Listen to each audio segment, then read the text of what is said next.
by sharing their successes, challenges, entrepreneur endeavors, and much more with the intent to inspire other upcoming changemakers. The 1847 show also promotes the Liberian culture by creating a space for individuals to learn the history of our nation, to find solutions to problems that affect our country today. For this and much more, stay tuned for all things Liberian. We'll be right back after this short break.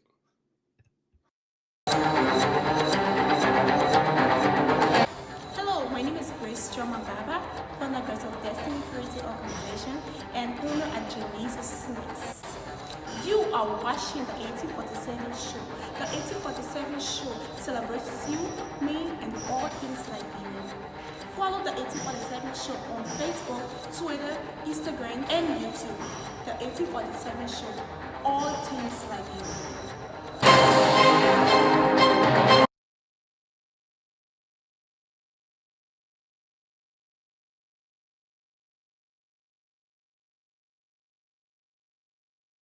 Hi guys, I'm Levine and I'm an independent artist from Liberia, West Africa. And being an independent artist means I get to run my own affairs, sponsor my own music, pick my own release dates. So, not to waste your time, I'm gonna go straight to the point.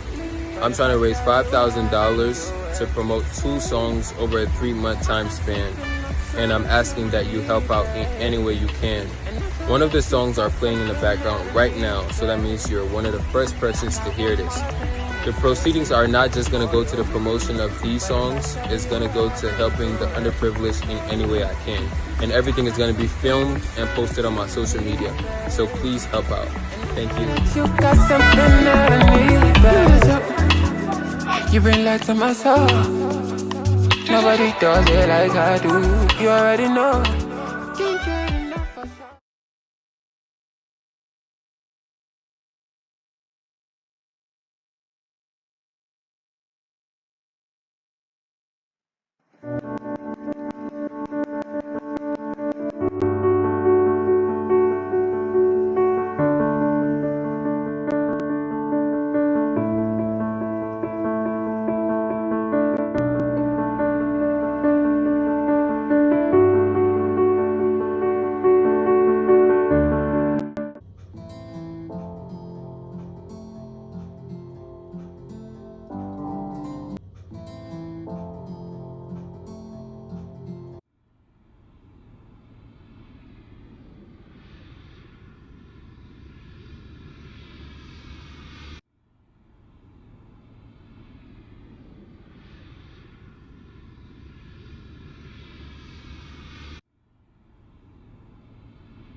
Welcome back. You're watching the 1847 show, and this is season 1, episode 16, which is part of our series called Enhancing Education.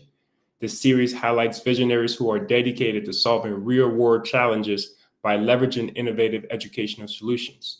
We delve into the myriad benefits that education enhancement brings, from the evolution of teaching and learning methods to the recognition of those making monumental impacts within our educational sector. Whether you're a student, a lifelong learner, an educator, or an advocate for quality education, Enhancing Education offers a window into the future of learning and its power to empower individuals in our nation, Liberia. Our guest today is Mr. Isaac Muapoh, whose dedication to his country and passion for education have ignited transformative change. As John F. Kennedy famously said, "Ask not what your country can do for you, ask what you can do for your country." Our guest, Isaac Muapoh, embodies this call to action by exemplifying the urgency to lead progressive initiatives that promote national development, all while emphasizing the pivotal role of education as the bedrock for such progress. We're going to welcome our guest, but before we do, and you got to remember, you have to start subscribing, sharing, liking, commenting to stay engaged throughout the stream. So right now, we're going to welcome our guest, Mr. Isaac. Hey, sir, how are you? Can you hear me? Hello? Can you hear me? You're on mute if you... 1 second, guys. Let's see if he's going to come back here.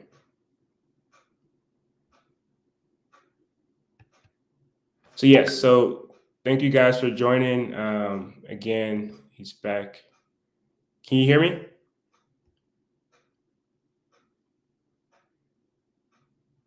Isaac, are you there? You're probably on mute. You got to unmute yourself. No, I'm mute. I'm not. I can hear you now. Yeah. All right. How are you? I'm fine, man. Prince, it's good to connect. Awesome. And then for those of you watching, typically we're supposed to come on at 5 p.m. GMT, but we've had some technical issues. So that's the reason for the delay. So we do apologize for that. If you were waiting for us to be on time and we weren't, that's 100% our fault. So thank you for joining. And to you, Isaac, the quote by John F. Kennedy is actually my favorite quote. Ask not what your country can do for you, but ask what you can do for your country. So much so, it's been the only thing in my social media bio ever since I started using social media. That's how much is my favorite quote. But tell us, what does it mean to you, and why is it important for Liberians to embody that quote? I mean, it means everything to me. And maybe because one, I'm a development worker. And so I know the power of how collective effort can lead to fast national development. And so I'm just convinced from childhood, or I've just been convinced from childhood, that if we can take individual responsibilities as a country and not thinking that the country leadership, political leadership, is the way for national development, then I think we'll move forward. So every time I look at that code, it just re-energizes me that it's important for us to take on national leadership by ourselves in different ways. It could start at the community level, and yeah, it just means speedy development for me. That's awesome. Thank you, my man. And then, your experiences, you and I, we've talked, and the conversations we've had, you have a huge past, a past that is very relatable, but at the same time, your story is very unique as well. You've always been a proponent of education throughout your life. You yourself were also a valedictorian several times in your high school career, graduated as such. What would you say allowed you to overcome the challenges that you experienced as you were growing up in order to be where you are today? I mean, I think first and foremost is to just say, Prince, self discovery has been a powerful means of my joining, or a powerful determination of my joining. And because I'm one of those people who developed at a very young age, I remember being 14 years old and just discovering myself.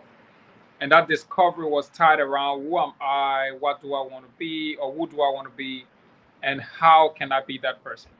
So self discovery was a very key part of that joining, but also determination and courage, because there were serious times that I could back off and say, I'm done with this thing. But I said, you know what, I should keep pushing forward, because if I reach the point of self discovery where I now realize what I want, who am I, what I want, and how to achieve it, then there should be nothing that should stop me. I just want to go, in addition to say what was said by one of the scholars on your last show, that the motivation itself has been a destination of success. You know that success is ahead, and you know that success won't come easily. It will require extra work, and that extra work will require determination and perseverance. So, yeah, it's just all been about perseverance and determination. But you said it right when you said my whole life has been about education. Yes, my whole life has been about education. Those who know me know Isaac will say from his childhood, it's been about education. Almost every work I've done in this country for over 7 years has been tied to education. So, yeah, you are never wrong to say education. Awesome, my man. So you obtained your master's in developmental studies from the University of Pretoria, if I'm saying it correctly. Pretoria? University of Pretoria. Pretoria. I'm completing the studies. I just submitted my final dissertation. Okay. But I also got my second degree in development studies. Got you. So you were there in South Africa going to school, and while you're there, you're able to secure the MasterCard scholarship where they give you a stipend. And a part of the money that they give you as a student was to sustain yourself. But you being the person that you are, and the engagements that you had to send some of that money back to Liberia. Why did you do that, even though you could, you needed that money as a student because you weren't working and so on and so forth? Why would you send some of that money back when you needed it to survive?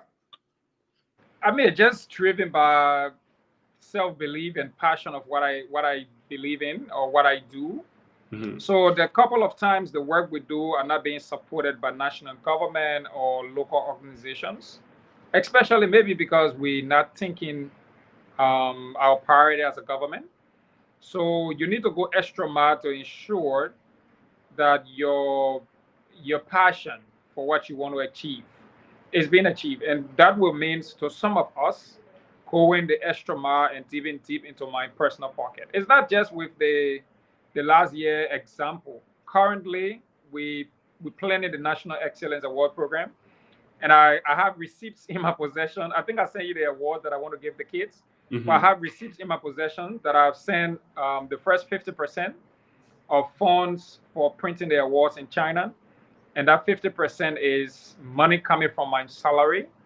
I could have done something different with my salary and say, you know what, yeah, this is my salary. I have a family. I have a life, man. But I said no. I would take four. I think it was 470 plus $40 for the sending fees, Mm-hmm. and we send it to China. So that's just to say the passion that goes with the work we do, and for us, we'll go beyond boundaries.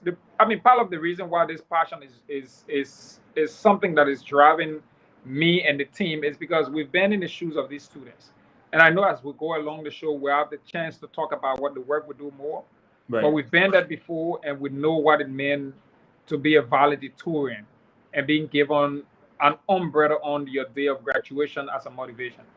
So for me and my team, our goal is to just push a little more so that some of us who were in school in the 2010, 2011, 28, 29, where when nectars are removed from your neck, you will feel angry because it's a model of shame. Unlike now, where when nectars are removed from the kid's neck, they are proud to say, thank you for removing this nectar because it was causing a lot of heat for me.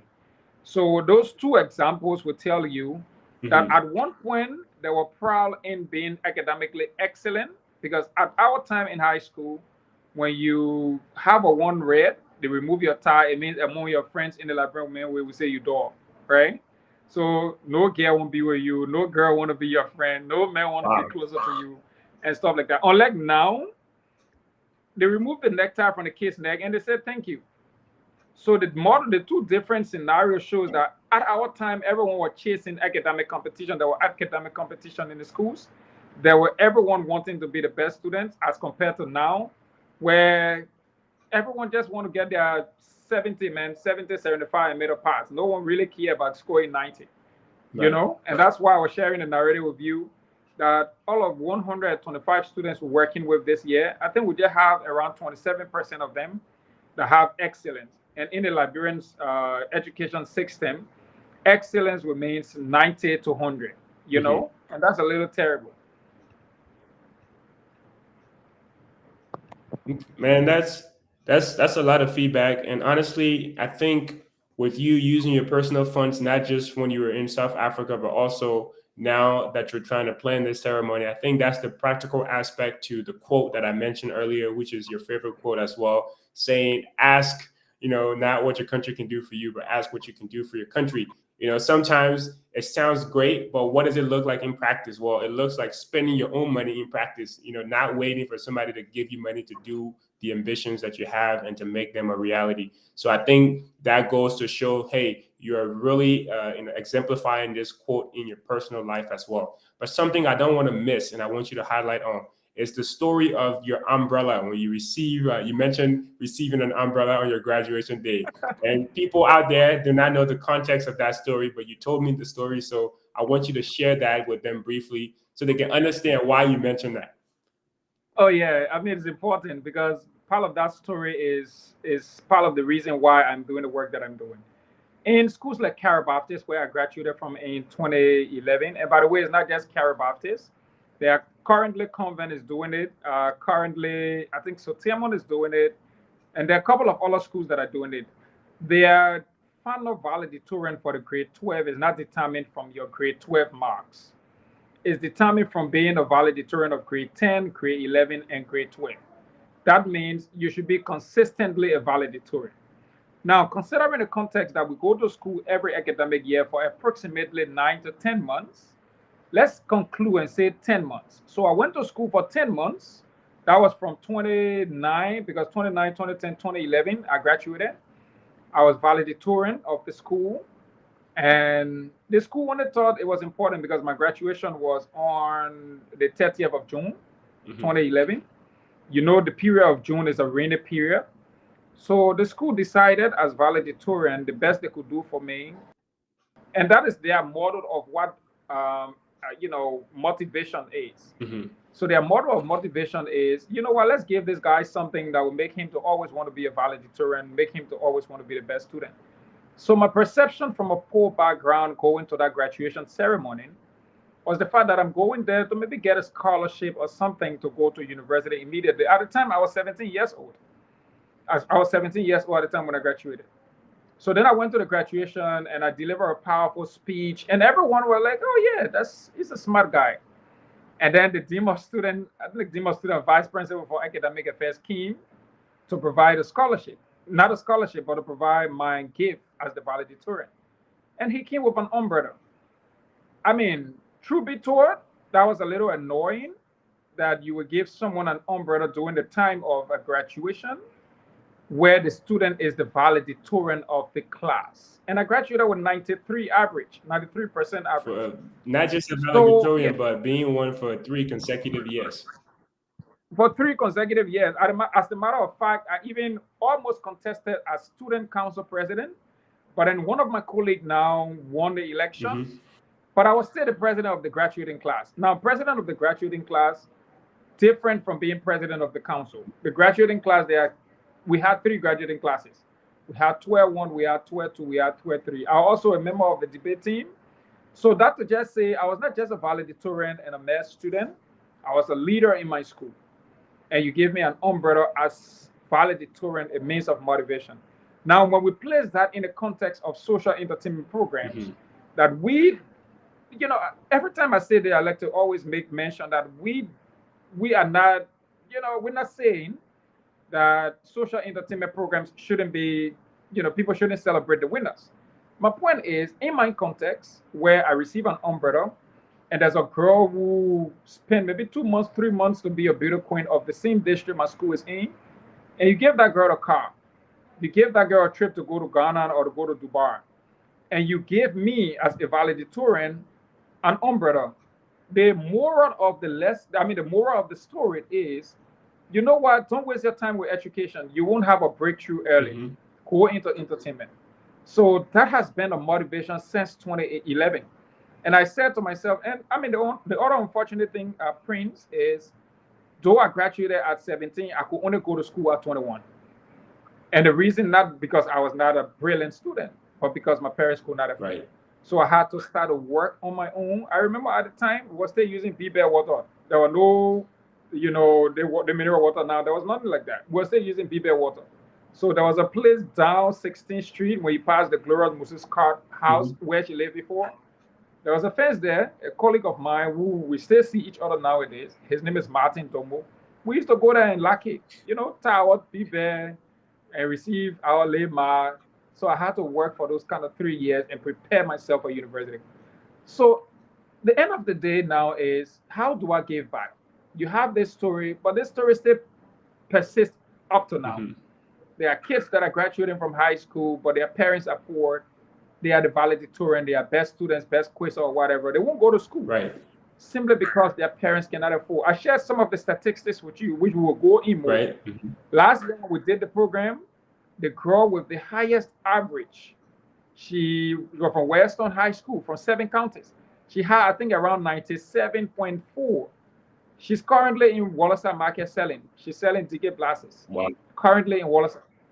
The youngest student from the 7 counties we worked in last year that got the award, her name is Chris Norrins. Chris Norrins was 14 years old when she graduated. Mhm. Chris, she told me, Brother Isaac, I want to be a neurosurgeon. But Chris is now just enrolled at AME because it's like her parents like, you know what, Chris, if we wait for the neurosurgeon thing, you won't go to school. So let's just put you there, you go just be doing your late nursing, you know? So yeah, that's part of the work we do, and that's how motivated we are. The essence is how do we change the narrative on these bright students across the country? How can we have a country with all a scholars network? Liberia is one of the few countries that we don't have a scholars network. Where today, for example, if America say send us 10 students in 4 hours who want to be neurosurgeon, Mhm. we don't have that hub where we can go and say, you know what, we have these students, we have their data, we have their information, we know they have the proven track records of excellence. Right. We don't have that in our society. So what we'll do, we'll throw out an application again. In fact, maybe we'll write the US and say, you know what, we can produce that list in 4 hours, but give us 3 days. Worst case scenario, if we can find those deserving people who are in the systems will start to put their friends, their relatives, their loved Mhm. ones, and people who don't deserve those, opportunities on those opportunities. At the end of the day, then we wonder, why is it we have a country where in the 21st century, with all of the scholarships that are around the country and going around, people going to China, people going to Morocco and stuff, places like Lofa, there's still no teacher. And I was just chatting with one of my colleagues from the Ministry of Education. I was telling him, what is the program that we have in place as a country where you give scholarship to a student from Liberia to go to China? It's a government scholarship. Mhm.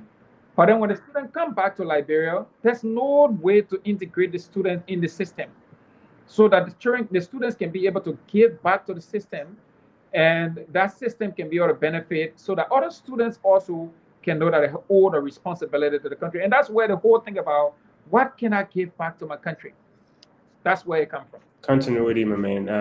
And that's something that we struggle as a country. We struggle with to set up systems that will continue after even when we're gone.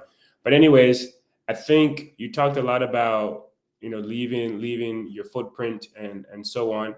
And one of the things that I want to focus on is many Liberians are always asking for opportunities to leave the country, whether it's because they just graduated and need to go to school, whether it's because they just got, they feel like they just need to leave the country. Whatever the reason is, these people just want to leave Liberia, and they're very desperate for why they want to leave.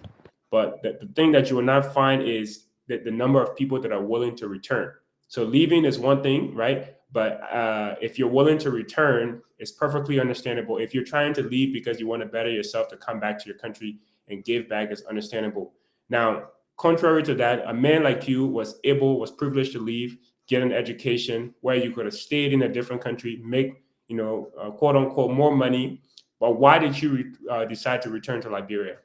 Why is it important for you to be in Liberia working and applying the things that you've learned outside? This is important. And part of what I want to say as, a way to respond to that is to firstly say the scholarship that I went on was never a government scholarship.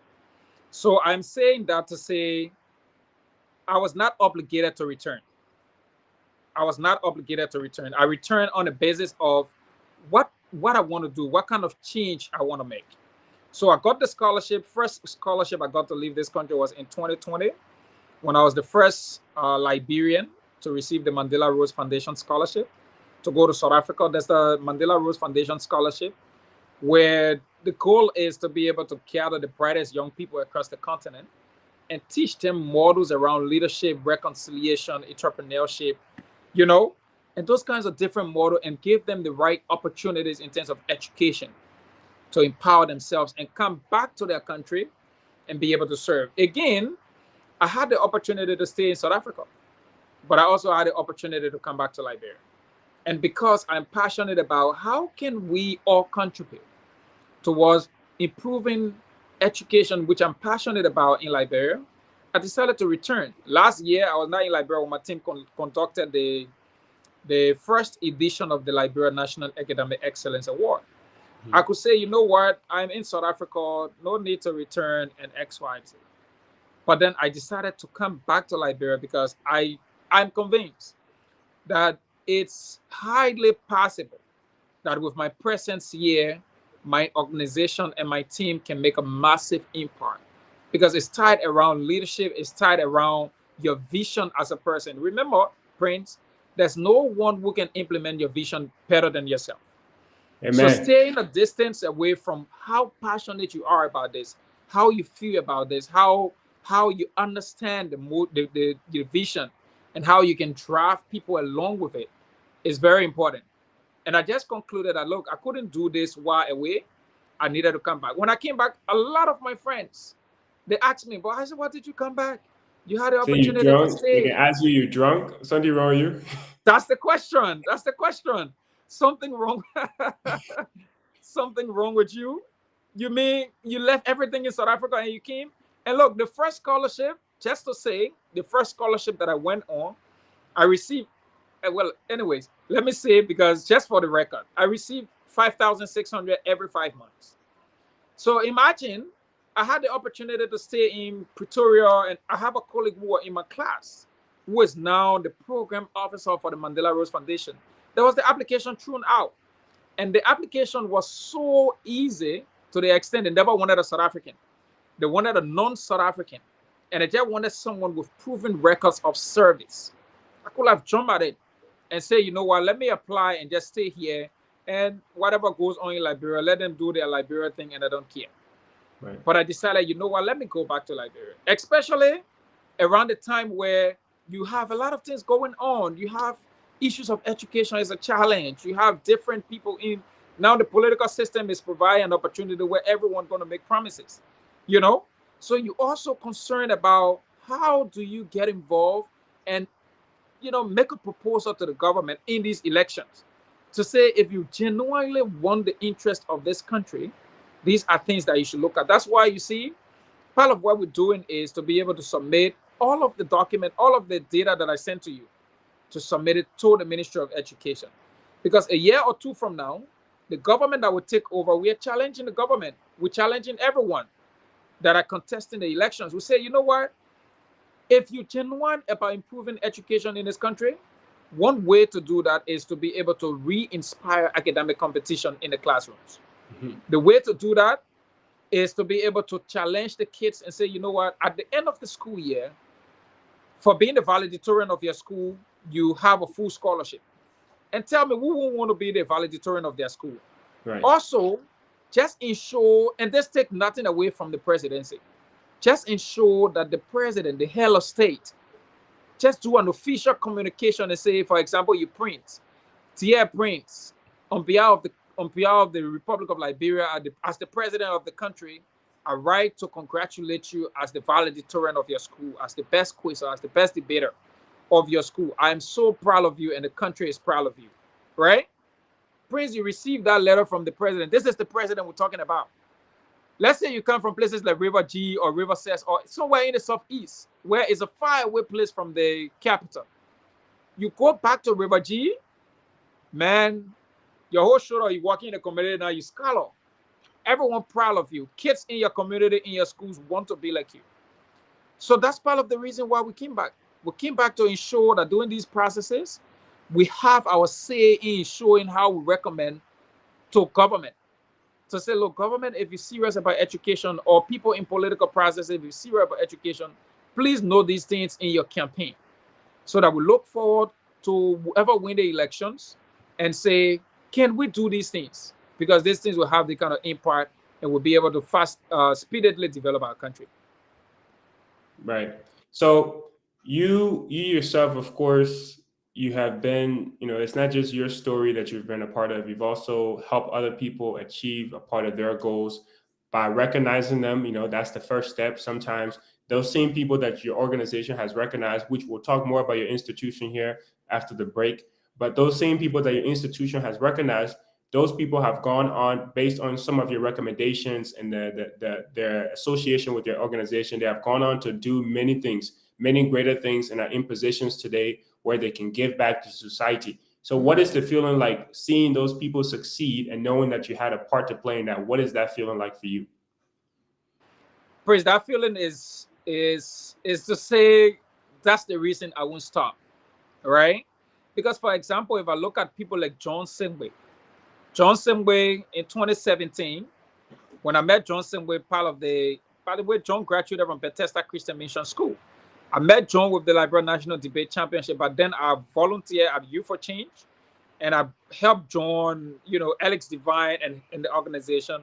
And then we left from here, we went to South Africa to represent the country as the national debate team of the country. But then we also recognized John because John was not just the most valuable debater, John was also the valedictorian of his school. So then we recognized John. Fortunately for John, John held a scholarship to go to Morocco. John went to Morocco. John became the president of the Morocco Students Association, and he worked closely with the embassy there. John graduated with his bachelor's degree, and he graduated with honor. John reached out to me. Remember, I was the first Mandela Rhodes Scholar. So John reached out to me and said, Brother Isaac, that Mandela Rhodes Scholarship that you were on in South Africa, can I apply? And I said, yeah, John at it. Fortunately for John, we worked on John's application, and I can say here with it too much proud that Liberia have a student at the number one university on the continent, University of Cape Town. So University of Cape Town, where John is doing international law, I can say it's a proud for me. Just a month ago, Emeka Washington, last year, Emeka told me, Brother Isaac, if anyone told me I will leave the country over the next 1 year, I won't believe it. Because Emeka was just a girl in Nimba County from the Ganta Methodists, and we sent out nomination. Her school nominated her as the valedictorian, and she came to Monrovia. She had her 4 days with our training and our workshop, our leadership workshop and everything. And fortunately for her, she got awarded. After the award ceremony, she reached out to me and said, Brother Isaac, there's a program in South Africa called the ALA, which is the African Leadership Academy. And I said, Emeka, I know about that. Don't tell me what you want. So he said, Brother Isaac, I want to apply. Can you help me? Go ahead. She started her application and she submitted her application. Fortunately, ALA reached out to us, to our organization, and said, this child said she was the valedictorian and recognized for her brilliance by your institution. Can you nominate? Can you, justify that? And I sent them the proof. I sent them her official certificate, her official award, and then I did a nomination for her. Again, we happen to announce that Emeka Washington is currently in South Africa. She just left a month ago. She's in South Africa and she will be in Johannesburg for the next 2 years on the ALA. If she's fortunate, which I know she will be, because she needs to score a certain mark, and then she will be leaving and going to Rwanda to the ALU. That's the ALA and that's the ALU. So then she will be moving from the academy to the African Leadership University in Rwanda. There are a couple of other students that we can name, Arch, the guy who got the Arch Media now, Archie Rogers. One of the presidents, Archie was one of the presidents who I think 2017 or 2016 received our award as valedictorian. We can also point out to, Princess Vanjakoli. Princess is now a talk show host on Freedom FM. Princess is doing an amazing work. There are a couple of them, some of them are volunteer with the organization. Take, for example, Yassa Wesley. Yassa Wesley became the valedictorian of St. Peter Lutheran. Yassa is currently the Alumni Association president of St. Peter Lutheran, and she's doing an amazing work.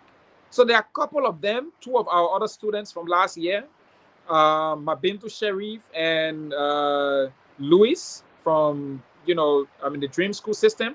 They both worked on their application, and they were fortunate, They'll be going to the States to go and continue their program, continue their education, continue their studies, and just live their dreams. So part of why it's important, I know someone asked the question before, and I thought to just share on your platform. But Isaac, you said these students don't have scholarship.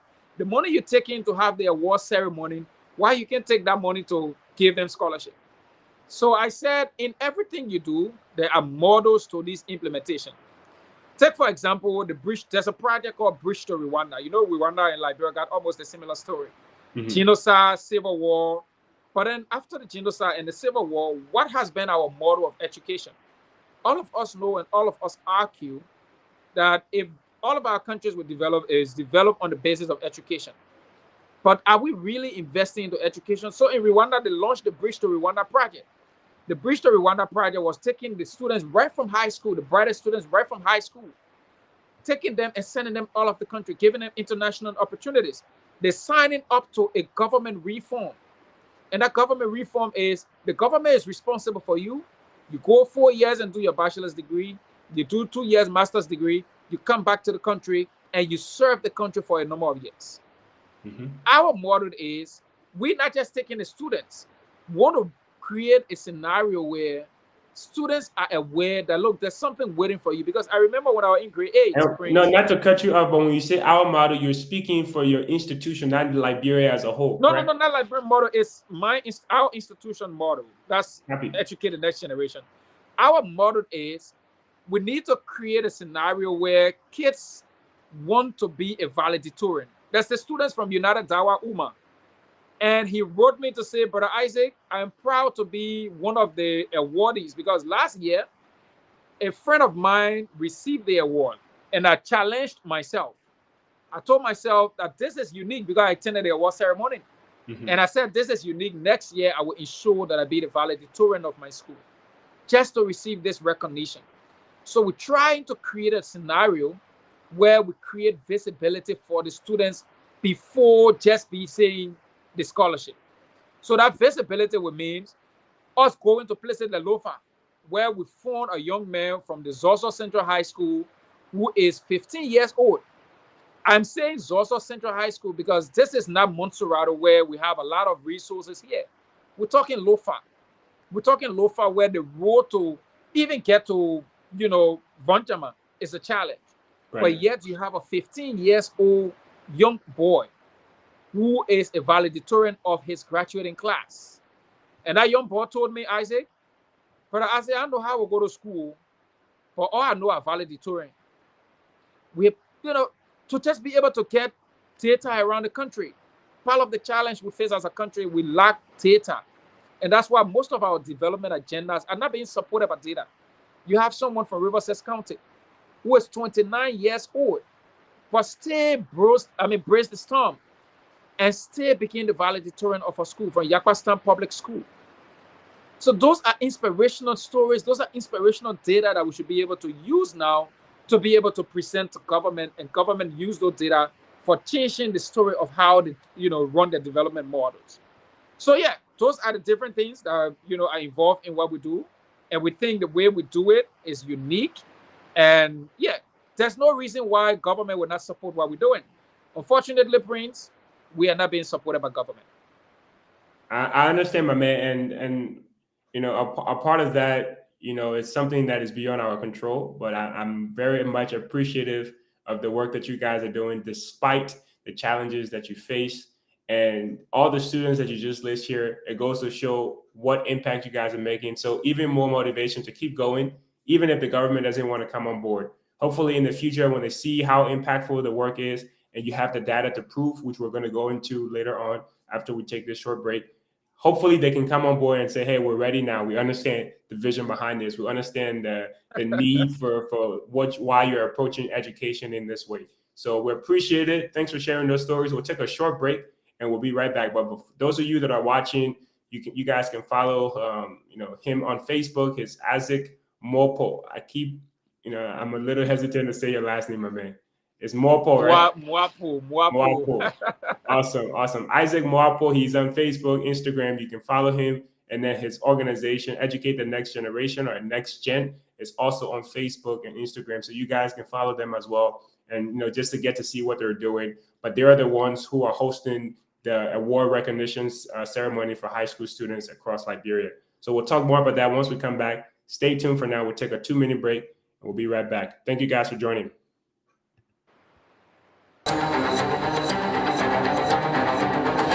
Hello, my name is Muapoh, founder of Destiny Creative Organization, and owner at Janice Sweets. You are watching the 1847 show. The 1847 show celebrates you, me, and all things Liberian. Follow the 1847 Show on Facebook, Twitter, Instagram, and YouTube. The 1847 Show. All things like you.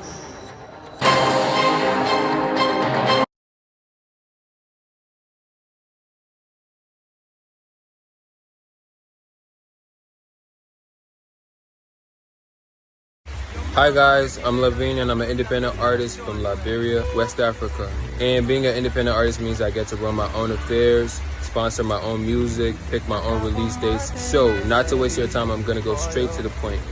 I'm trying to raise $5,000 to promote 2 songs over a 3-month time span. And I'm asking that you help out in any way you can.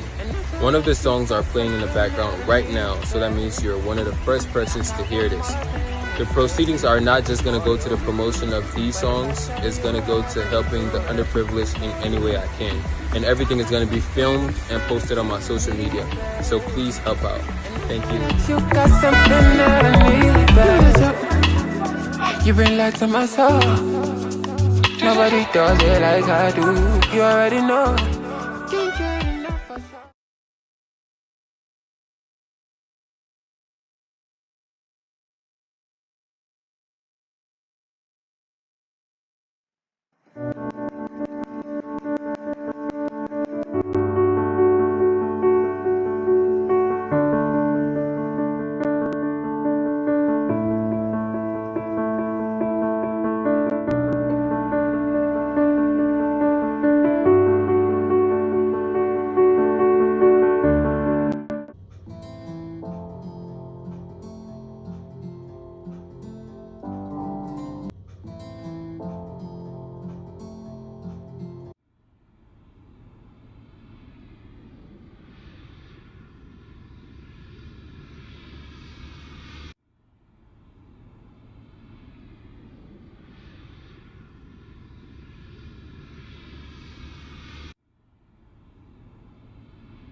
Hello, guys. Welcome back to the 1847 show. I'm your host, Prince Larmin Jarbo, and this is season 1, episode 16, which is part of our series called Enhancing Education. This series highlights visionaries who are dedicated to solving real-world challenges by leveraging innovative educational solutions. Our guest today is no one else but Mr. Isaac Muapoh, who is the co-founder and director of the administration and strategy at Educate the Next Generation. So stand by here. Our guest just left. I think he's having a little bit of technical issue. But in the meantime, I'm going to showcase some of these comments that we have in the section here. And Minister Thomas recommended it. So typically we do respond. We just try to find a time that is best for everyone. So thank you for giving that feedback by saying to respond to our questions and comments. Of course, we're going to try our best to do that. So in the meantime, if you want to comment, go ahead. We'll bring it on the screen. And then Shirley says, thanks for shining light on the bright minds in our society. Kudos to the team. Thank you as well, Shirley, for commenting. And then we have Flo. Great job, Isaac. Thank you guys for staying engaged. And then Flo again, she said, it hurts a whole lot seeing this kind of brilliant ideas and work being ignored by the government of Liberia. Now, I do agree with what you said, Flo. The government does have a role to play in advancing the interests of the country, especially the education sector. However, I personally don't think that we need to wait for the government to move before we move. And not to say that's what you're saying. It's just, for me, either way, change is going to come. The government can choose to come on board, or the government can choose to stay where they are. But either way, we're going to change our country for the best. So that's my personal belief. And that's why I support those who also share those beliefs, like Mr. Isaac. Smith Emmanuel also commented saying, good job. Thank you for staying, following the show and staying engaged as well. And then Minister Thomas says, does the Ministry of Education follow up on those who got the scholarship after graduation? Do they go according to the MOU signed? Do they go according to the MOU signed before getting the scholarships? So I am not entirely sure about this, but recently from the students that I interviewed the Dukes of the 2023 WAS. So these students are saying that the government is offering them scholarships to study in Turkey, I believe, Turkey or Morocco, one of the two. So, of course, there might be MOU signed, but at the same time, when they said that the government is trying to offer them scholarships, it wasn't for sure. So there is no guarantee with that, which is why they also have their own plan A, plan B, and plan C. So some of them are even thinking about, okay, if this doesn't work out, maybe I need to enroll at the University of Liberia and start my education. Similar to the example that Mr. Isaac provided earlier of people doing other things, because sometimes though the government may promise this, it's not always able to fulfill that.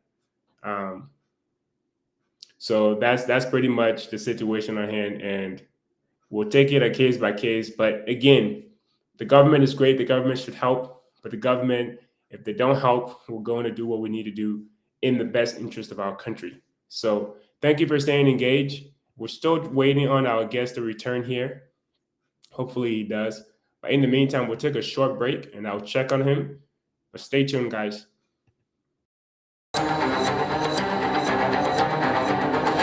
Hello, my name is Muapoh, founder of Destiny Currency Organization, and owner at Janice's Snacks. You are watching the 1847 show. The 1847 show celebrates you, me, and all things Liberian. Follow the 1847 show on Facebook, Twitter, Instagram, and YouTube. The 1847 show, all things Liberian.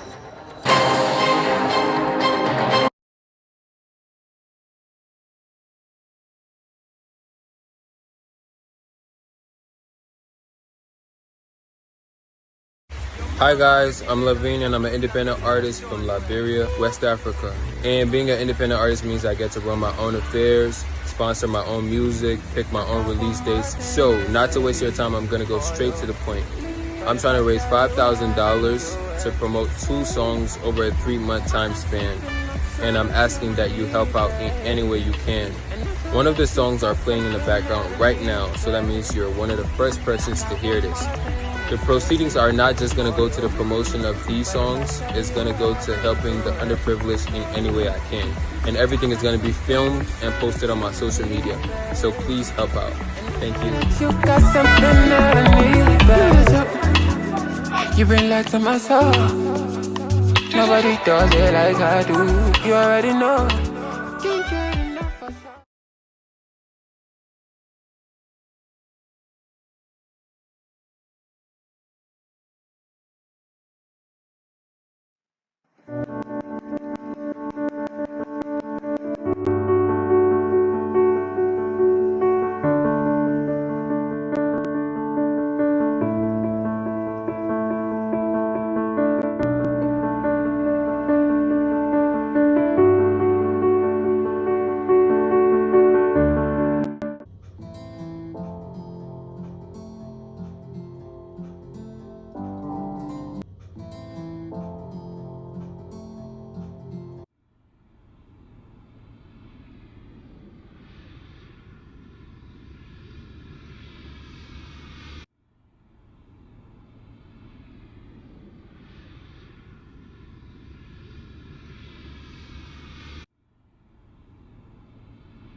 Hello, everyone. Thanks for joining back. We had a little bit of technical issue. However, our guest is joining right now. So once he does, I will bring him to the screen. Now, for those of you that are watching, if you're not following the 1847 show, come on, my man or my woman. Are you really Liberian if you're not following the show? But please do us a favor. Respectfully, please follow the show. We have a lot of great content for you guys. We love Liberia. We want to share it with you. We know you love Liberia. Even if you don't think about it every day, we know you do. That's why you see all this red, white, and blue. We're trying to bleed Liberia every day for you. So please follow the show. We have a lot of great things to share with you. And follow the 1847 show, and we'll be right there to show you all those amazing things that people in and outside of Liberia are doing. So we have our guest back here. I'll bring him to the screen. 1 second. All right. Hello, can you hear me? Yes, I can hear you. So tell us about the Liberian National Academic Excellence Award, which is a flagship project of Educate the Next Generation. Oh yeah, Prince. Yeah, I just trying to connect. We started from the whole background of why I got inspired to do this, and that inspiration led to the National Academic Excellence Awards program. So for those who just joined in, the whole idea of students who are very brilliant but have absolutely no support in this country is the reason why we're doing what we're doing. And we're also just trying to re-inspire competition in schools, like during the olden days before the war, when you listen to some of our parents and big brothers or sisters, they would tell you that there was a structure of sitting in classes. So those you see seated at the front row of the classes, you know, there were people who are the bright students, and those in the back, there were people who are not the bright students. So in our new, post-war elections, post-war Liberia, we have a scenario now where people just sit anywhere and people sit anywhere and do anything in the classroom. So our model is we're challenging to show that there are bright students in this country, and their brilliance just need to be recognized and celebrated. And that would be a great way of improving how students respond to classes and students respond to things that are happening around them. So we're doing the National Academic Excellence Award. Like you said, is a flagship program of the Liberian Educate the Next Generation. And that flagship program is just to re-inspire competition in schools.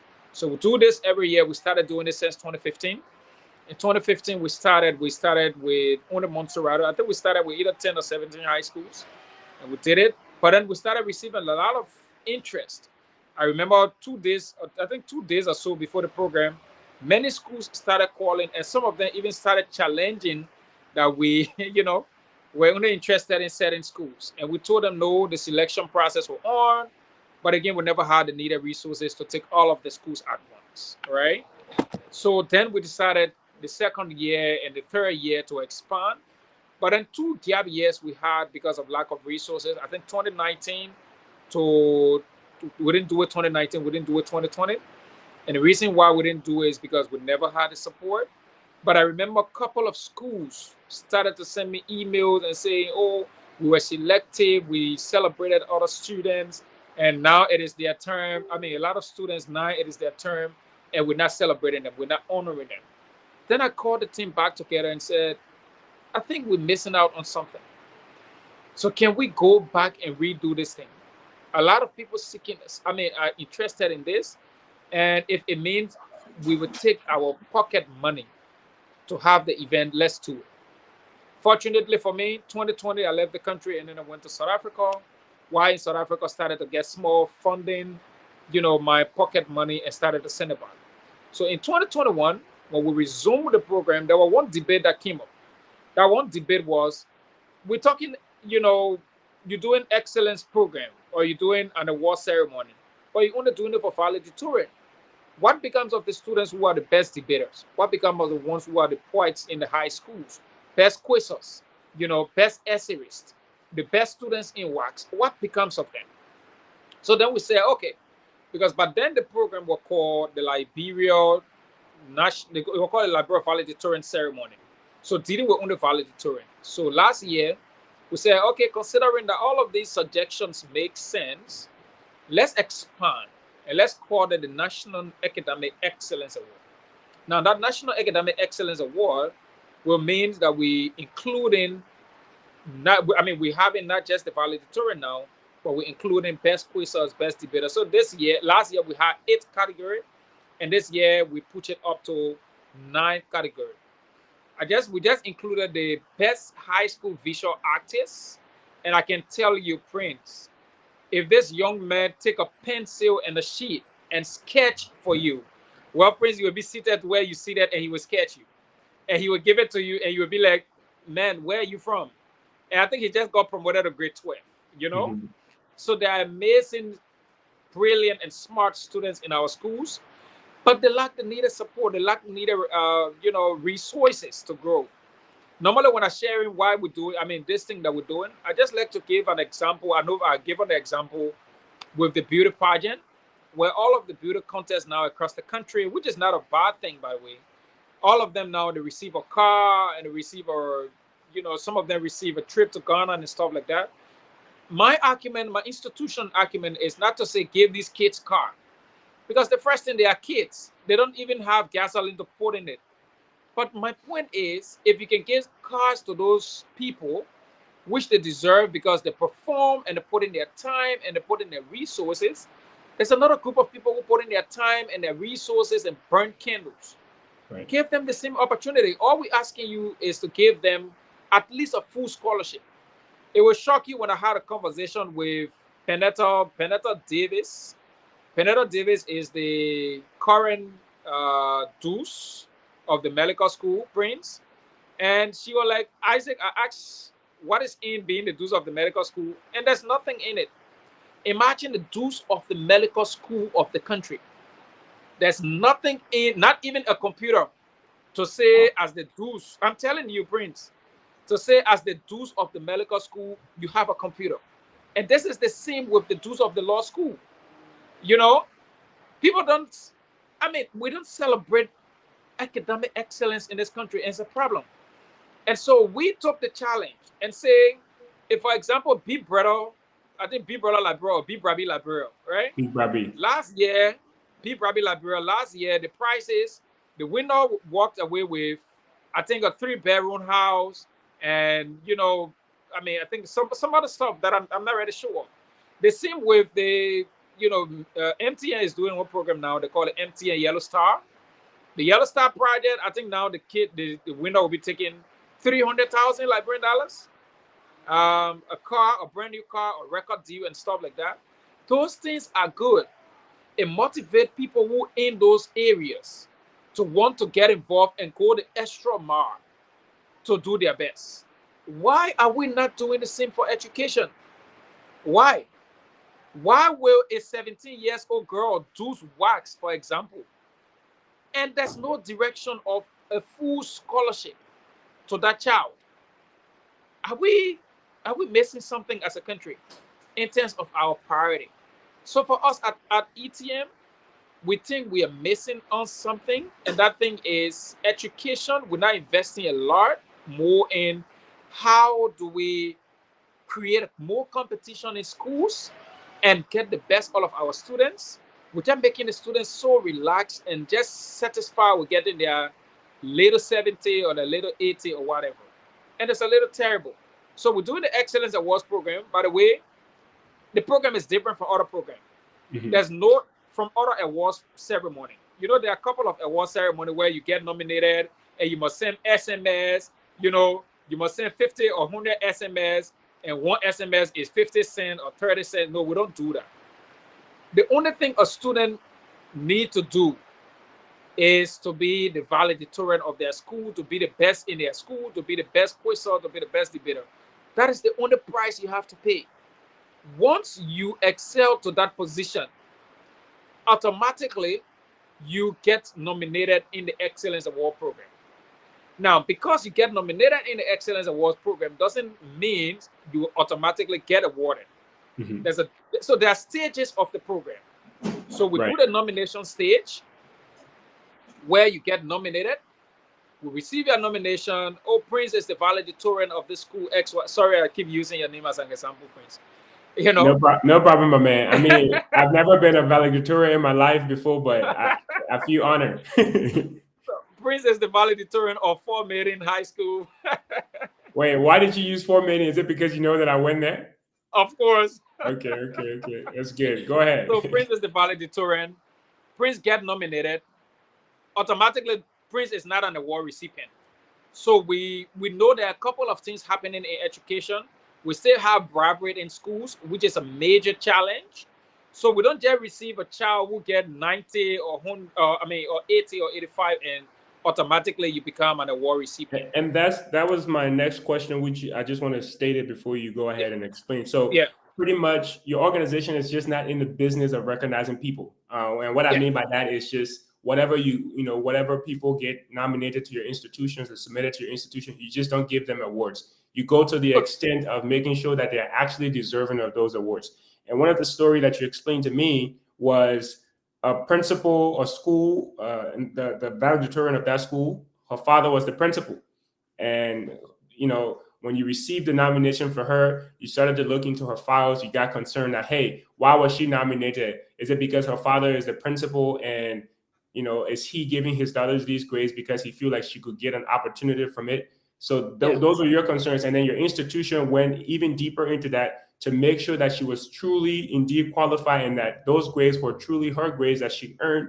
And you were able to establish the fact that, yes, this person is indeed deserving of this nomination and she qualified for it. So what other measures do you put in place to ensure that your awards are just not given to people who are great on paper, but to people who are actually deserving of it? I mean, that's the point, because it is academic, so we try to make it a much more different from just the regular award. So we go more deeper in assessing the ability of these students and just reaching a point where when I send a student to you and say this student is the valedictorian of this school or this student is an award recipient, Prince, I am sure of that student. You had two of them on your show. I think 4 days ago. Those students show to you that they deserve the award they will be receiving. Absolutely. But not just them. Wait till you listen to the most eloquent speaker from my Gibi, who is just 16 years old. She's the most eloquent debater in the country. Wait till you have Motia Reeves, who is the best mathematician in the country. He's 15 years old. I would like to interview her. I'm always intrigued by people like that. I would like to interview her on the platform. I can share their information with you, and you can have them on your show. Get Motia Reeves on your show. Get Xavier on your show, the best English student in the country. And they're all high school students. Motia is a student of JJ Roberts, right? So now when we receive this nomination, we go further to say, let's ask the question, do you really deserve it? So we structured an entire interview panel. Good for us. Last year, I had a friend in the country from Oxford who was in Liberia doing her research on security reform in Liberia. So I invited her to the panel and said, come and help interview these students. Few of the students she interviewed, specifically the valedictorian from Don Bosco High School, Don Bosco Technical High School on 8th Street. She told me, she said, Isaac, can I mentor that child? She said, Isaac, can I mentor that child? I'm like, why do you want to mentor him? He's just 16. And she's like, that child is extremely brilliant. I was on the phone, Prince. I was on the phone with Voice of Firestone. And I had Clara Grant, who is the most eloquent speaker from the Firestone High School. Mm-hmm. She was on the phone. I had the interview in my office. My boss man listened to the interview and he was like, can I have lunch with her? I'm like, she's in my Gibi, she's not in Montserrat. Right. So that is the point at which we evaluate the students. So we receive the nomination, we put you through the interview process. And so this year we have over 300 nominees from across the entire country, because this year we are ambitious about what we do. We have a clear vision, we have a clear plan, we have the manpower to get this work done. We lack the financial resources, which is a challenge yet, but yet we're going and we're spending our own money to make this work, right? Mm-hmm. Out of the over 300 students that were nominated, we did the first selection, we did the first evaluation, and over 100 didn't make it. And we did the second nomination that included over 200 high school students, and we selected the best 125 students. So the best 125 students, I can share their information with you. You can get any of them on your show, and you will realize, you see the data are there. Mm-hmm. Their ages, their average, their sex, the countries they are from, their career ambition, and all of those things. You see some of them. Yeah, and that's what I want us to go over now. And one of the things that attracted me to the work that you do, my man, I'm data driven. I'm very much about statistics. And I understand, just exactly like you said, our country does not believe in the science of collecting data. We don't make decisions, informed decisions based off of data and what is actually happening, right? We make decisions based off of what we hear, how we feel, and what we think is right. And that most times is not effective. So your institution is pro data. You collect a lot of statistics, and some of it we have here. So these are the students. I believe these are the list of the 125 students, correct? Yes. Yeah, so these are the students that you're going to be recognizing, and you have a program scheduled for the 30th of this month, which we'll talk about because you have some challenges as well. We'll talk about that. But I want you to tell us what goes behind the collection of this data, just briefly. Yeah. So, I mean, the ideal is not to just award students.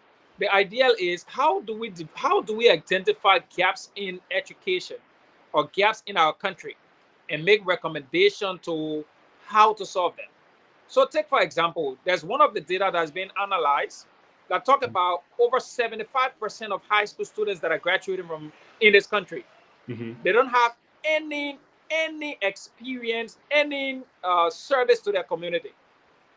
Wow. They have never given back to their community, even if it is cleaning up campaigns, study class, nothing. All they do, they go to school, they score the grades, and yeah, that's all for them. That's a challenge. The reason why that's a challenge, I did development studies, right? And I know that community development is the fastest way to national development. If you hear there's an argument where, oh, in Ghana, you hear that from Liberians. Oh, in Ghana is developed because Ghanaians take on development initiatives by themselves.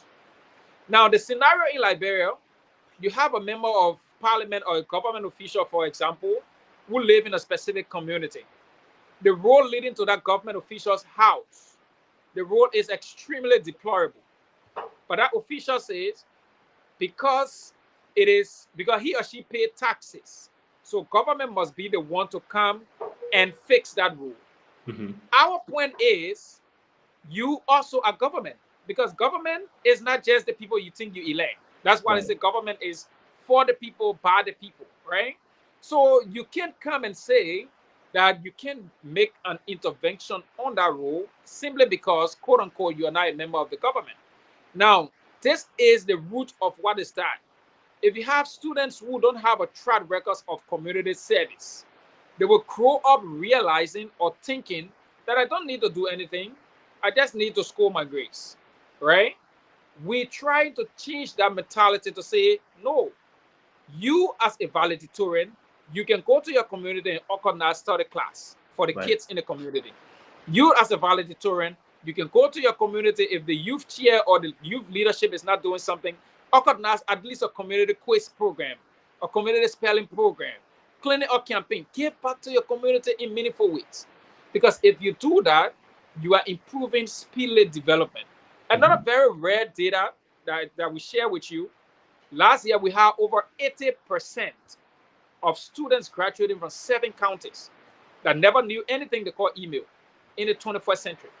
Wow. This year, we have over 68% of the students that are graduated from across the entire country.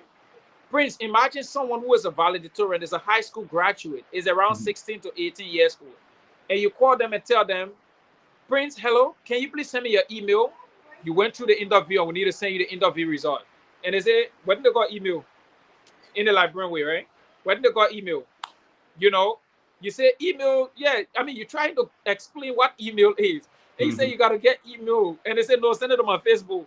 We said, no, when I was sending it, they say, oh, but brother, I said my email and my telephone number. I said, no, your email can be. So it's just terrible, right? Some of them who know what email is, so some of them know what email is, but they don't know how to use it. They've never used it before. They've never received email on it before. They've never forwarded mail before. They've never replied to mail before. They've never downloaded any attachment before. It's a terrible, terrible statistics. Yeah, because and most of these students, most of these students, Prince, hello? Yeah, go ahead. Most of these students, if you see the data that we share, most of them want to do international studies, because imagine someone, majority of them want to be neurosurgeon, plastic surgeon, electrical engineer. Someone want to be a marine engineer. There's so many big expectations they have. But remember, just 2 years, I think 3 years ago, we had the situation with the Ebola crisis, where the entire in-person learning had to shut down. Everything moved online. So by extension, these students who are graduating, over 70% of them will also shut down because they don't know nothing about email. They don't have access to computer. They've never done anything related to email before. Yeah, And it's a challenge. how do you even apply for opportunities if you do not know what an email is? Even if you're the That's smartest person, you cannot even do that. So yeah, a lot of the data and statistics that you guys have are really revealing data, and I think there's a lot of work to be done. And part of the reason why during our conversation, I am personally open to the idea when we interview the Dukes of the WASP, we told them, hey, we have an opportunity for you to intern with Project Change, another nonprofit that works in Liberia, to build some of these skills. Because when you're at Project Change, it's like you have a job, it's an office job. You're going to learn what an email is. You're going to have your own email. You're going to send emails. You're going to be expected to do a whole lot of things that by the time you become an adult ready to enter the workforce, you have all these important skills that you can add to yourself. But we're running a little short on time now. But what I want you to talk a little bit about is your program that you had scheduled for this coming Saturday, September 30th, which possibly could be postponed just due to other financial issues. So if you can talk about it, and what would it require you if we still want to have the program on Saturday? What do you need to make that happen? Oh yeah, it's interesting, Prince. I'm at the point where I'm having a deeper conversation with my team and the award recipients. I must say that they are all disappointed so far, and the reason they are disappointed is because the expectation that this is an elections year, and all these politicians making promises at this point will be able to make some meaningful contribution towards making this happen. Unfortunately, we've written almost all of them, and it's not a single. Okay, I just received a call, I think, day before yesterday. Imagine Bomi County, for example. We have 5 students from Bomi County that are coming to Monrovia, and they will be staying here for 4 days. I would say, part of why they're staying here for 4 days as well. So they'll be staying here for 4 days, and they have a budget of just $350 United States dollars. We wrote all of their officials, and it was only Senator Edwin Snow who responded to us and said, what? $350 for 5 students? You're giving the kind of award and you're having the kind of initiative? You know what? I will be responsible for Bomi County. So, Senator Snow, I want to say thank you on this line to say that he covered the bombing scholars' financial responsibilities. But this is just bombing. We have 14 other counties where places like Nima will bring in 7 students to Monrovia, and we just need $700 to bring 7 students. One person in Nima who is maybe an official of the government or business person, private sector or whatever, could say, you know what, that's just 700. I will support the students. Worst case scenario, because that 700, portion of it will go to transportation to bring the students to town. So in a case where they say, you know what, we don't have the money, but we have a car and we will fuel the car and we'll bring the students, that's fine by us as an organization. Right. That is fine by us. Another group could say, you know what, you will feed the children on camp, because Prince, we do have a camp for these students. So the students going to come, the goal is they're going to come to town on the 27th, and they're going to remain here till the 30th, which is the award ceremony. So remember, we're bringing together 125 students. Feeding is a challenge. Someone could say, you know what, I gave 2 bags of rice. I gave 3 bags of rice. I gave 1, carton of chicken or whatever to feed these students. Unfortunately, we're at a point where we've now raised up to, I think we have a budget between 5,000 to 8,000 for the entire award ceremony, to print the award, to host the students for 4 days. And the rationale of hosting the students here, when we make the analysis to say over 70% of the students don't have an email, and we just bring them to town and give them a award and allow them go, there's no impact. So the reason they're staying for 4 days and the reason they're staying on camp is to ensure before every one of them leave Montserrat, each one of them will not just have an email, but they will also know how to operate an email effectively. The other thing is we're teaching them community service as well. There's an organization that have already agreed to volunteer, to come and just teach them about community service on the camp. Mhm. So we'll also be doing that. There's another organization that is also coming to just teach them about opportunity search. You got your data on your phone, you're a high school graduate, you're on Facebook, and you're not using, Facebook, there's opportunities there, by the way, but Mhm. you only care about taking your snap picture, your snap video, and uploading it. Right. So someone is coming to talk to them how to search the internet for opportunities, and not just how to search, but how to apply for those opportunities. We're in 2023. We're 2 weeks away from elections. Violence in election is a major concern for young people. So we're getting someone who is from Nemo to also come and just talk about civic leadership, talk about your responsibility as a young person, how to stay away from violence, talk about peace, but also to just network. We want to ensure that if you leave from this academic excellence awards program, you must be impacted in a way that your best friend from this camp, when you see he or she in the next 4 years, you will be proud of this camp. That's Right. the goal. It's not just about distributing awards. It's not about just giving the award. It's about Right. how do we impact them and solve some of the problems that they have. And then the So final result now would be creating that visibility through the award ceremony, that award night. That night, we want to make that night very powerful. Where our hope is to be able to get all of the political leaders there. We want to hold hands, and the generation of the brightest minds will pour on them. Say, look, our future depends on what you do in the next 2 weeks. right. So So tell me, my this man. will succeed. Yeah, if somebody is watching and they want to help, whether they're in Liberia, they're overseas, how can they help? Oh yeah. Unfortunately, I didn't take our account details from the finance person because there's a finance person responsible for finance. I can share that with you later Do on. you want to put But your number on the screen so they can call you and then you can yeah, redirect them? yeah, Because you can we put my want to number put on the something here now screen. that You can put my number on the screen. Someone can search for me. I'm on Instagram. I'm on LinkedIn, Isaac Muapoh, just the same name, and I'm on Facebook as well. But you can also just reach out to our institution. Our platform, our Facebook pages are all there. And like I said, we then need between 5 to 8,000 to gather 125 of the brightest minds. Prince, for example, Mhm, let's say this is an academic county meet. mhm. You know how much people spend on county meets in this country every December for sports activities? Thousands, hundreds of Imagine that is thousands. the money we need to have this award ceremony and recognize the brightest students across the country. It's not half of a county team budget, but yet we can receive it. But remember now, Prince, they won't tell, and that's the funny thing about it, right? And this is no disrespect to anyone in sports or entertainment. Mhm, Normally, they won't tell those people in sports or entertainment you are the future leader, right? mhm. Even though those people are also the future leaders, but they will restrict people who are future leaders to these students who are the brightest.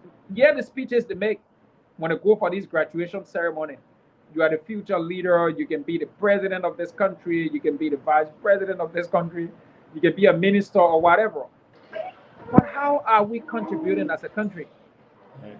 to So I ensure have, these students achieve their dreams? yeah, I have the numbers on the screen there, your number. And pretty much, if you are hearing this and you feel compelled to assist, again, they're having some serious issues with funding. If you feel compelled to help with this in any way, God blesses you. Please call Isaac. That's his number on the screen there. Of course, he's going to redirect you to the appropriate persons that you can talk to from the organization, the finance individual, to be able to make those donations. But this is a real concern. Again, it doesn't always have to be money, like he said. It can also be you offering a car, you offering to buy gas, you offering to buy rice, a bag of rice, a half bag of rice, whatever it is. But there are so many needs. There are so many needs here that everyone to an extent can help. So thank you for sharing that. We're short on time, so I want to give you a few more minutes about 2 minutes here. Add on any last words you want to say, anything that you think needs to be mentioned here before we close out the interview. But for those of you that are watching, please, please, please, I'm begging you, please support this. This is a great cause, and if you do, you get to be a part of these students' journey. You do not know. Either way, these students are going to grow to be great.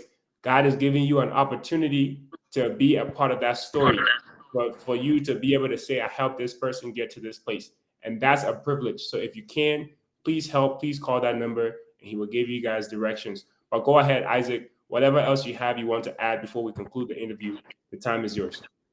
I mean, just to also say the number is also on WhatsApp, Mm-hmm. but to appreciate the small team of young people that are volunteering to make this thing happen. That's Ernest Dole, that's Ibrahim Sisse, that's Jacob Kawe, Yassa Wesley. You know, I mean, just a small team, D. Jonah Cooper. We're between 7 persons that are making this work, you know? And I just want to say thank you so much to all of them. Again, I must say that I didn't pay the dime to be on this show. And the reason why is important to say because, you know, people think like when you host these programs, you know, it's about, you know, getting people to pay for it. So it's absolutely free. I just reached out to you and you were so receptive. I must say you're one of the persons that I've reached out to from the diaspora. That it didn't take long, man. I just needed to say hi. And you were like, send it to me. You know, this is on WhatsApp. Text me, you know. I think there are a couple of other people who can do the same. I know the power of the diaspora, and I know that if people really convinced that education is the way to transform this country, we can do that. I've seen in Liberia a couple of times where people take their platform in just an hour or so and raise up to 10, 15,000. Mm-hmm. But again, the challenge should not be that we just raise this money for politics. Because politics will come, politics will go. Mm-hmm. But the generation of young people that you will impart, they're going to be the ones that you point to tomorrow and say, I was part of the story. And I like what you said, that you can be part of a story of young people and say in years to come, the young man you see who is this person today, I did this for him, or I was part of the process that got him or her to achieve their objective. In my conclusion, I just want to just read out a few of the other things, stats that I didn't see. And this is important for gender equality, women empowerment. We're talking women political participation. 2 out of the 3 top performers in WACS this year are females. Let them forget. The most eloquent speaker of this year's debate is a female. Let's don't forget. For counties like bombing, 4 out of 5 students who will be receiving the award are females. In the entire country, across the entire country, the person who accumulated the highest average is also a female. So there are many females that are graduating from high school and they are doing exceptionally well. We're talking gender equality, we're talking women empowerment, we're talking girls education. And they say when you educate a girl child, you educate a whole nation. This is the best platform to find the most brilliant girls' children. The men are also brilliant though. But in case you're looking for female that are brilliant and you want to support, we are open to partnership, we are open to sponsorship, we are open to whatever link it is that we can be able to work together. So I just want to say thank you, Prince. I want to say thank you. And in the next few days, between now to Monday, we'll make a decision if we raise the needed resources to have the project this year. But what I can assure you, Prince, whether we raise the resources between now to Monday, because the students should be coming to town on Wednesday.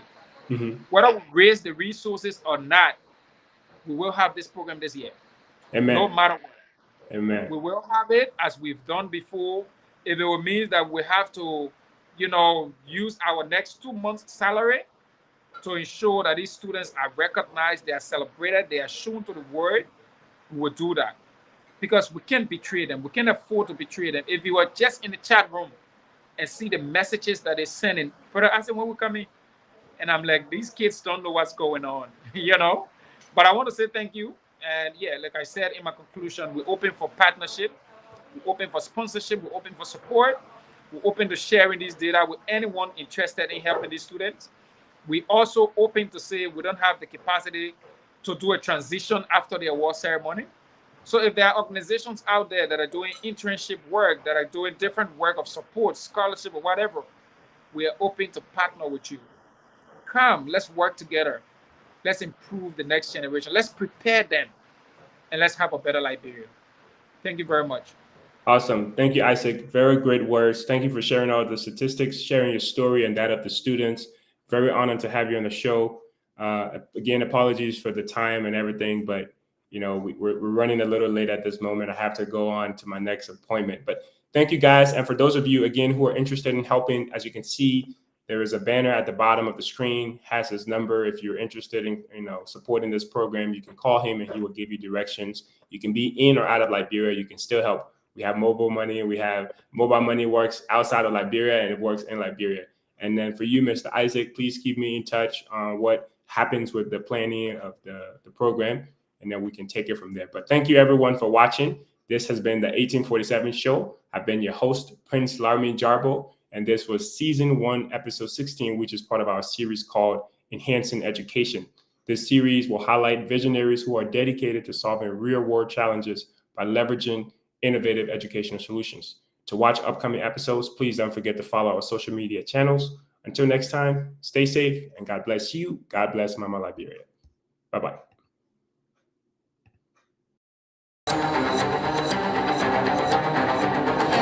Hello, my name is Muapoh, founder of Destiny Charity Organization and owner at Janice's Snacks.